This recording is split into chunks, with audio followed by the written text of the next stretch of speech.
Here's an old Peanuts comic strip by Charles Schulz. Linus says to Charlie Brown, "I feel sorry for little babies. When a little baby is born into this cold world, he's confused. He's frightened. He needs something to cheer him up. The way I see it, as soon as a baby is born, he should be issued a ukulele." I think that the original comic strip had banjo rather than ukulele in it. But either way, Linus is absolutely right. Imagine if our president, instead of watching the funny men on Fox News and then using Twitter to vent his spleen with ignorant and nasty comments, would just use his executive time to play a ukulele or a banjo. The world would be a much better place. America would be not just great, but awesome! And we would all sleep so much better at night. So many people on the US mainland think that they have to be angry, paranoid, or bigoted all of the time just because they don't have a ukulele. People in Hawaii are typically happier and of a much more mellow disposition because they have ukuleles.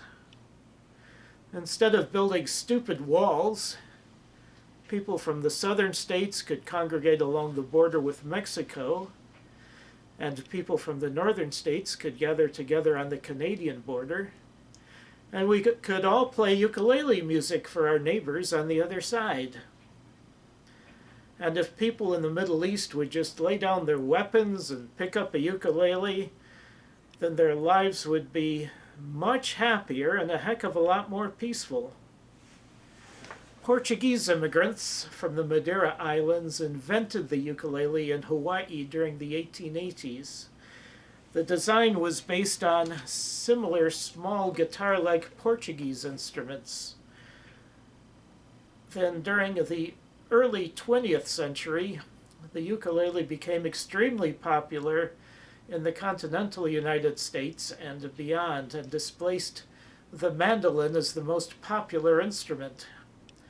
Some of the great ukulele musicians of the era included George Formby in England and Roy Smack and Cliff Edwards in the United States.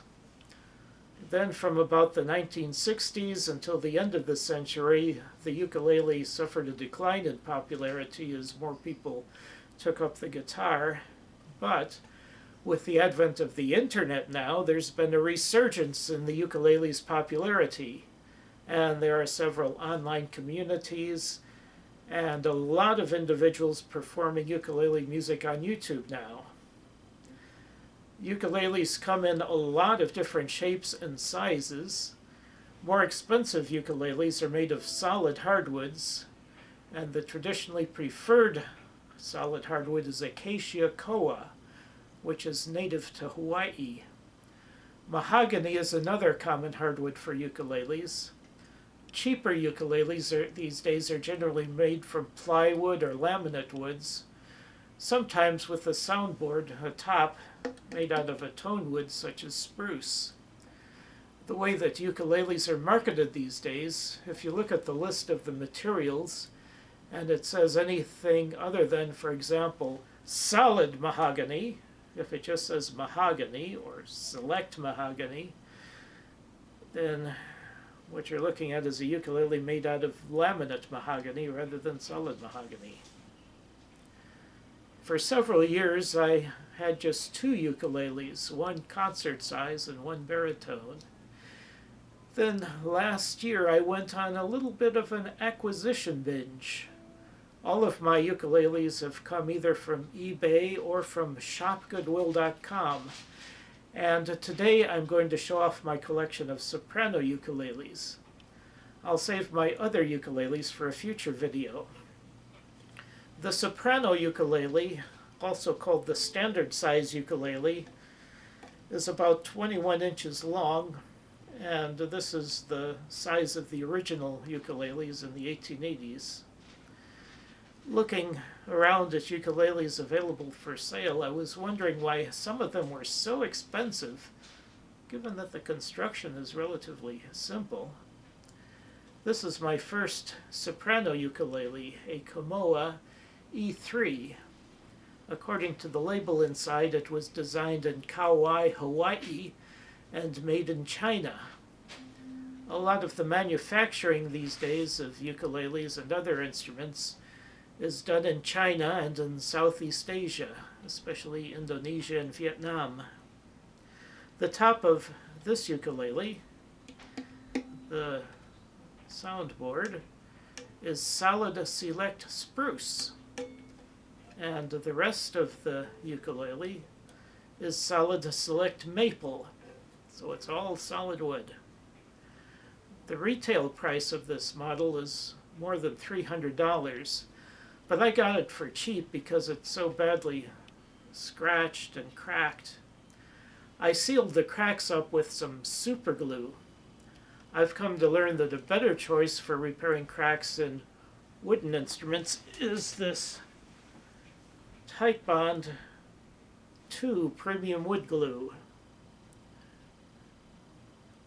If you use super glue, the super glue hardens immediately and you don't have any time to clean up any excess glue. With the Titebond wood glue, you can wipe off the excess with a rag, clamp it, and leave it alone for 24 hours. The end result is a whole lot prettier. But anyway, although this ukulele isn't going to win any beauty contests with these scratches, it's still functional. Here's a bit of 12th Street rag.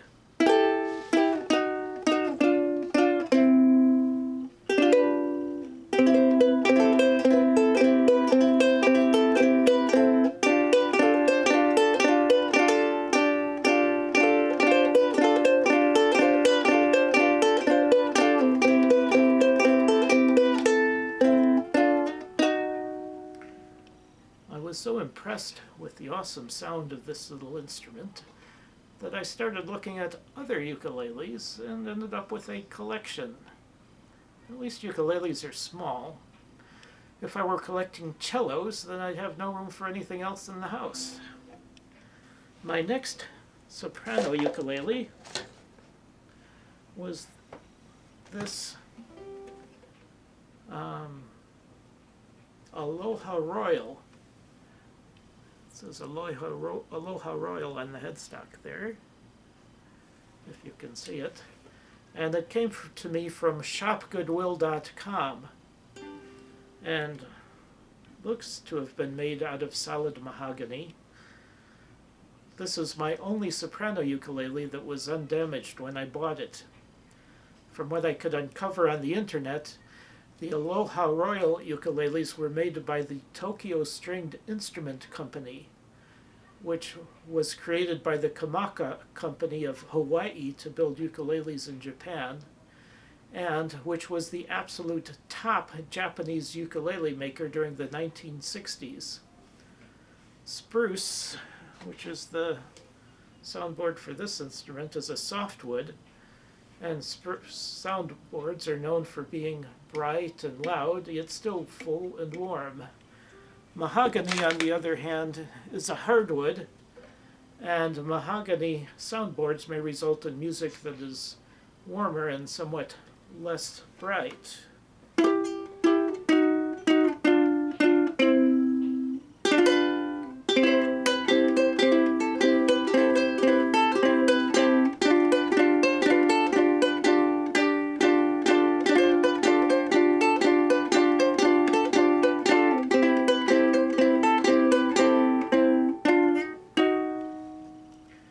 The cedar top might be better for certain types of songs, maybe a dance number or a ragtime piece, and the mahogany might be better for a more mellow song, such as some sort of love song or romance song.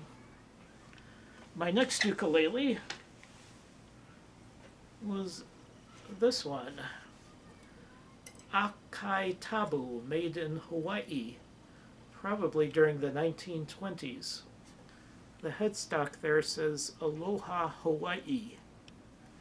This one came to me with cracks in the back and in the front, which I filled in with the tight bond wood glue. It's probably made out of solid koa wood. And this one, instead of having a separate fretboard, like these other instruments there, a fretboard glued on top of the neck, the frets are built directly onto the neck. And the neck is very thin, and the top of the neck runs parallel with the top of the instrument. It's a very light ukulele with a very great ukulele sound to it.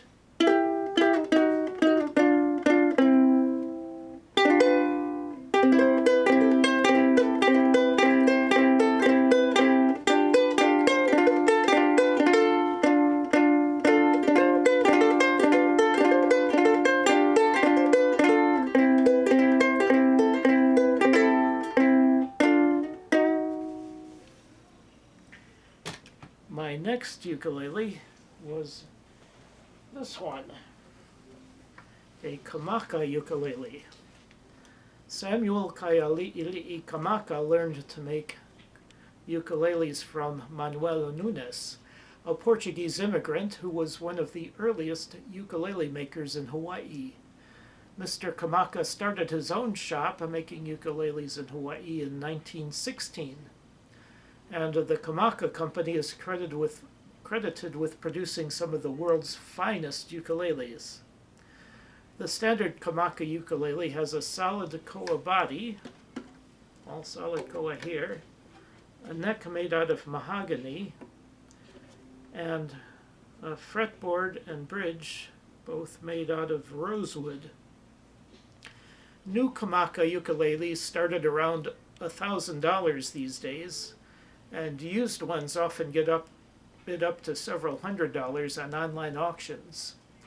This one came to me in pretty bad shape. There were some big cracks, especially right here on the front, that I filled with the glue. And among a lot of other issues, it needed the frets leveled, which was over my head. So this one I had to bring to a professional. So here's how this one sounds.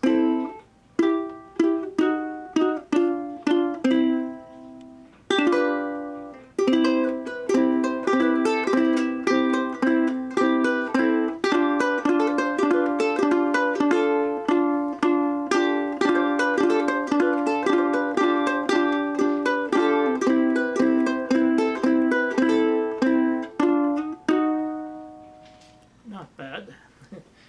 Then finally I got this Kamaka Keiki pineapple ukulele most recently. In 1927, Samuel Kamaka invented the pineapple design, which is said to have produced a more mellow sound than the normal figure-8 design that you saw in the other ukuleles. This instrument had a lot of cracks when I got it, and I glued the cracks up. The bridge had come off when I glued the bridge back on. The tuners were broken, and I replaced them with new Goto tuners. I had to drill the holes bigger in the headstock to make the tuners fit. And finally, with a new set of strings, I had a nice ukulele.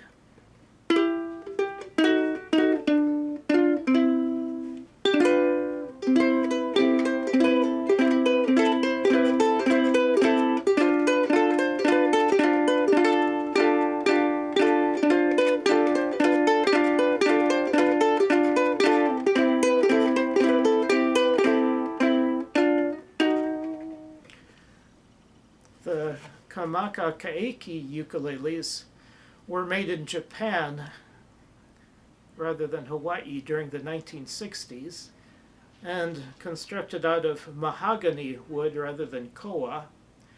And these were Kamaka's lowest priced beginner's model. And even so, it's still a heck of a lot better than a lot of other brands of ukuleles these days. So until next time, happy storming.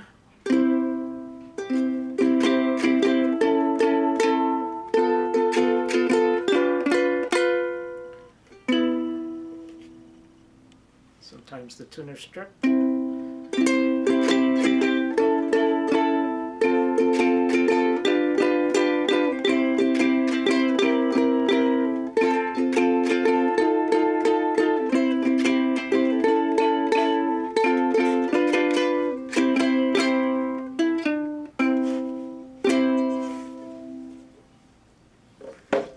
Aloha.